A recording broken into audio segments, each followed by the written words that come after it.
جزاکم اللہ خیر۔ اللہ یہ مولانا ایک تحریری سوال ہے، کیا یہ بات تاریخی اعتبار سے درست ہے کہ غزوہ احد کے موقع پر حضرت عمر فاروق اور بعض دیگر صحابہ کرام راہ فرار اختیار کر گئے تھے؟ راہ فرار اختیار کر گیا تھے، یہ چیزیں ڈھونڈ ڈھونڈ کر لوگ بتاتے رہتے ہیں کہ حضرت عمر بھی ان میں ہوں گے تو پھر خوب موقع ملے گا برا برا کہنے کا۔ اب قرآن مجید نے جب بتایا کہ حالات ایسے پیدا ہو گئے، جن کو درہ پر حضور نے متعین کیا تھا انہوں نے درہ دیا چھوڑ، کہ اب کیا کریں، یا مال غنیمت تو لوگ جمع کریں، ہم کیا کریں، کافر تو بھاگ گئے، چلو ہم بھی اکٹھا کریں۔ امیر جو تھے عبداللہ بن زبیر نے روک رہے، نہیں مانے، 10 صحابی رہ گئے، شہید ہو گئے۔ اب حالات ایسے ہو گئے کہ دشمن نے پیچھے سے آ کر اچانک حملہ کیا، یہ بے فکر مال سمیٹ رہے تھے کہ کافر تو چلے گئے، جب اچانک تلواریں پڑی ہوش دو یہ باتیں کرتے ہیں، وہ جو تھوڑے سے رہ گئے تھے نا ان میں سے ایک نے بھی نہیں رہنا تھا، یہ جو کہتے ہیں بھاگ گئے تھے، اعتراض کر رہے ہیں، اگر یہ وہاں ہوتے نا تو پاکستان آ کر ہی ٹھہرتے، اعتراض کرنا ہی آسان ہوتا۔ تو باقی جن کے بھاگنے کا ثبوت ہے نا ان میں سے حضرت عثمان رضی ان کا ٹھیک ہے، حضرت عمر فاروق رضی کے دوسرے کو کہ وہ کہتے ہیں سب سے پہلے میں لوٹا، یہ ساری تاریخی روایتیں بے بنیاد۔ حضرت عثمان رضی ان کا صحیح بخاری میں، اور جب یہ اعتراض کیا بھی اسی پر ختم انشاءاللہ ہو جائے گا کہ ایک مصری آیا، اس زمانے میں گروہ تو بن گئے تھے، کچھ حضرت عثمان رضی کے مخالف تھے، کچھ کوئی تھے، تو حرم کعبہ میں حضرت عبداللہ ابن عمر رضی اللہ تعالیٰ عنہما ایک مجمع میں بیٹھے تھے، لوگ ارد گرد بیٹھے تھے، سردار سے وہ عالم تھے، تو اس مصری نے پوچھا کہ یہ کون ہے؟ انہوں نے کہا یہ عبداللہ ابن عمر ہیں، قریش کے سردار ہیں۔ وہ آ گیا، اس نے کہا عبداللہ اس عمارت کے رب کی قسم ہے، خانے کعبہ بتا کیا حضرت عثمان رضی اللہ واقعی جنگ بدر میں غیر حاضر نہیں تھے؟ وہ نہیں گئے حضور کے ساتھ جنگ؟ انہوں نے کہا بالکل ٹھیک۔ اس نے کہا اللہ اکبر۔ پھر اس نے پوچھا کہ کیا یہ صحیح ہے کہ وہ جنگ احد میں دوڑ گئے تھے؟ انہوں نے کہا ہاں دوڑ گئے۔ اللہ اکبر۔ تیسرا پوچھا کہ یہ بھی ٹھیک ہے کہ وہ بیعت رضوان کے وقت صلح حدیبیہ کے موجود نہیں تھے؟ انہوں نے کہا یہ بھی ٹھیک۔ اللہ اکبر۔ انہوں نے کہا ٹھیک ہے تیری باتیں میں نے سن لی اور تجھے بتا دیا کہ ٹھیک۔ اب ان کا جواب بھی سنتا جا تاکہ مصر والوں کو بتا دے کہ اصل معاملہ یہ۔ اللہ اکبر تو نے کہہ دیا بڑی خوشی سے۔ فرمایا بدر میں اگر وہ نہیں گئے تو اس میں عیب ہے کوئی ان کا؟ یہ تو فضیلت ہے۔ ان کے گھر میں اللہ کے رسول کی بیٹی تھی حضرت رقیہ رضی اللہ تعالیٰ، بیوار تھی، اللہ کے رسول نے خود حکم دیا تھا کہ تو جنگ پر نہ جا، میری بچی کی خبر لے، تجھے وہی ثواب اور مال غنیمت میں وہی حصہ ملے گا جو بدر والوں کو ملے۔ اور جب آدمی لے کر آیا بشارت فتح کی تو حضرت عثمان رضی اللہ اور ان کے ساتھ حضرت اسامہ جو تھے حضرت رقیہ کو لہج میں اتارا ہے، پیغمبر خدا اپنی بیٹی کے جنازے میں نہیں شریک ہو سکے، خبر پہنچی ہاں تو کہا اس نے اب بتا بری بات نکلی ہے شام کی کہ رسول اللہ کے حکم سے ان کی بچی کو سنبھالتے تھے اور ثواب وہی ملا اور حصہ وہی ملا جو بدر والوں کا۔ ہو گئی تسلی۔ دوسرا پوچھا کہ تو نے کہا وہ سے دوڑ گئے، ٹھیک ہے دوڑ گئے، مگر قرآن نہیں پڑھا، آل عمران میں اترا نہیں کہ جو لوگ بھاگ گئے تھے اللہ نے ان کو معاف کر دیا۔ اب اللہ نے معاف کر دیا تم نہیں معاف کرو، شرمندہ ہوا۔ اور تیسرا یہ کہا کہ جو تم کہتے ہو وہ صلح حدیبیہ میں نہیں تھی، وہ بیوقوف، یہ تو ان کی شان ہے۔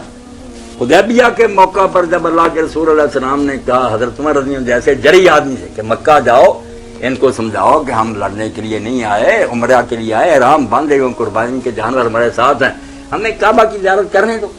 انہوں نے کہا اللہ کے رسول علیہ السلام میرا کنبہ ہے بہت چھوٹا، بہت تھوڑے افراد ہیں، بنو عدی کے کمزور ہیں، یہ ہے میرے دشمن، مجھے وہاں کون بچائے گا، میں نہیں جا سکتا۔ آپ حضرت عثمان رضی اللہ کو بھیجیں، ان کے بے شک وہ گھر والے ابھی کافر ہی ہیں بنو امیہ، مگر وہ سردار ہیں، بہت تعداد ہے، وہ قبائلی عصبیت کی وجہ سے ان کی حفاظت کریں گے۔ آپ نے فرمایا بالکل ٹھیک۔ تو حضور کے حکم سے گئے آپ کے سفیر بن کر، اور ان کے بعد صلح یہ حدیبیہ ہوئی اور یہ بیعت رضوان والا مسئلہ جب ہوا تو اللہ کے رسول نے، باقی لوگوں نے خود بیعت کی، اللہ کے رسول نے اپنا ہاتھ اپنے ہاتھ پر رکھا کہ یہ ہاتھ اللہ کے رسول کا اور یہ ہاتھ عثمان رضی۔ فرمایا بتا کہ لوگوں نے اپنے ہاتھوں سے بیعت کی اور عثمان کی جگہ سے آپ نے خود بیعت کی، اس میں کوتاہی نکلی ہے شان۔ یہ کہنے کے بعد فرمایا اب تینوں باتیں میں نے سنا دی ہیں، مصر میں ان کو اپنے ساتھ لیتا تھا، جو سوال لایا تھا اس کے بعد یہ بھی لیتا تھا، لوگوں کو بتا کہ اصل معاملہ کیا۔ تو شرارتی لوگوں کا کوئی علاج نہیں، انہوں نے اللہ رسول کو معاف نہیں کیا، حضرت عثمان کو حضرت عمر کو کیا مارے، ضدی لوگوں کی باتیں نہیں سننی چاہیے، جو غلطی ہے ٹھیک، جب اللہ کہتا میں نے معاف کر دیا معاف ہو گیا۔ کتنے گناہ ہم سے ہوتے ہیں جو اللہ معاف کرتا۔ جزاکم اللہ خیر۔ اتفاق سے آپ حضرت عثمان رضی اللہ تعالیٰ عنہ کے فضائل اور مناقب کے اندر ہی بات کر رہے تھے، تو ان کے حوالے سے ایک سوال ہے کہ جب انہوں نے نسخۃ الامام بنا لیا تو باقی نسخے انہوں نے آگ سے جلا دیے تھے، تو کیا ایسا کرنا شرعی اعتبار سے جائز تھا؟ شرعی اعتبار سے جائز نہ ہوتا تو کوئی تو چیختا چلاتا نا. اتنے صحابہ کرام تھے، خدا حضرت علی علیہ السلام تھے اور لوگ تھے، کوئی دعائی دیتے کہ عثمان کیا کر رہے ہو تم، ہم آپ کے خلاف ہوتے نہیں. سب نے اس کو منظور کیا. وجہ اس کی کیا تھی کہ لوگ جب حضور کے سامنے قرآن شریف پڑھتے تھے یا اس کو لکھتے تھے، اس میں وہ بین السطور اس کی تشریح بھی لکھتے جاتے تھے. مسئلہ اصل میں یہ تھا کہ حضور سے جو تفسیر سنتے تھے نا، پڑھا حافظوا علی الصلوات والصلاۃ الوسطیٰ، تو ساتھ ہی لکھ لیتے تھے صلاۃ العصر. صلاۃ العصر کیا ہے؟ وہ نماز درمیان عصر کی نماز. یہ تشریح تھی، قرآن نہیں تھا. مگر انہوں نے اپنی ضرورت کے لیے لکھا تھا. اب بھی تفسیروں میں لکھتے ہیں. اگر وہ قرآن رہتے، بعد میں آنے والے بیوقوف سمجھتے کہ یہ بھی چیز قرآن میں ہے، اس لیے آپ نے فرمایا یہ تشریح والے نسخے ختم کر دو، صرف متن رہ جائے، اصل جو ہے لوگ سمجھتے رہیں گے حدیثوں سے. یہ کیا. اب اس میں برائی کوئی نہیں کی. جزاکم اللہ خیرہ. یعنی فتنے کے انسداد کے لیے حضرت عثمان غنی رضی اللہ وہ عنہ نے حواشی ایسا اور حکم تفسیری دیا. کلمات جو تھے ان والے نسخے ختم کر. جزاکم اللہ خیرہ. یہ افسانہ یہ تو صحیح بخاری کے اندر آپ ابو سفیان نے آخیا جدو جنگ احد جڑی سی وہ مسلمانوں نے تھوڑی جی ہار ہو گئی، رسول اللہ نے بھی غار پناہ لئی، آپ بھی زخمی ہوئے، صحابہ شہید ہوئے. تو ابو سفیان نے پھر پہاڑی سے چڑھ کے آواز دیتی کہ تواڈے اندر رسول اللہ ہے. آپ نے کیا چپ رہو. پھر کیا تواڈے تے ابو بکر ہے گا؟ نہ جواب دے. پھر عمر نہ بولو. مڑ کے انہیں آخیا جب زندہ ہوں جواب دیں دے. فخر نہ انہیں آخیا کہ مر گئے سارے، ہوں زندے جواب دیں دے. بعد نال جدوں نے گل کی حضرت عمر قابو چ نہیں رہ گا. دلیر اور بہادر انہوں نے آخیا ایڈی چارے بنے نے قبر کی گل کی. انہوں نے آخیا کذبت یا عدو اللہ اب کلا والا کما یخرج. اللہ تعالیٰ اللہ کا دشمنہ تینوں تباہ کرے تو جھوٹ بولتا. رسول اللہ بھی زندہ ہے، ابو بکر بھی زندہ ہے اور میں بھی زندہ ہوں. اللہ تعالیٰ تینوں رسوا کر لی، سانوں زندہ رکھے. تو اسے ابو سفیان نے کافر سے او رو حبل نعرہ ماریا کہ زندہ باد حبل. اس بت نو سب تو زیادہ منتے سی، کعبے کی چھت پہ انہوں رکھیا سی، باقی بت دوارے سی. حبل زندہ باد. فقال النبی صلی اللہ علیہ وسلم عجیب ہوا. حضور نے جدوں آخیا نا حضور فوت ہو گیا، ادو تو روکیا سی، مگر اس گل سے آخیا ہوں جواب دو. یہ خدا دی توحید دا معاملہ، ہوں نہیں چپ رہن دا وقت. قالوا ما نقول. لوگوں نے آخیا اسی کی کہیے. پھر آپ نے آخیا او رو حبل آندا، حبل تیری شان بلاندا پہ. قولوا اللہ اعلیٰ واجہ. حبل نہیں بلند، اللہ سب تو اعلیٰ اور دا مرتبہ سب تو بلند ہے. قال ابو سفیان لنا العزا ولا عزا لکم. پھر انہیں آخیا ساری عزا دیوی ہے تاری کوئی عزا نہیں.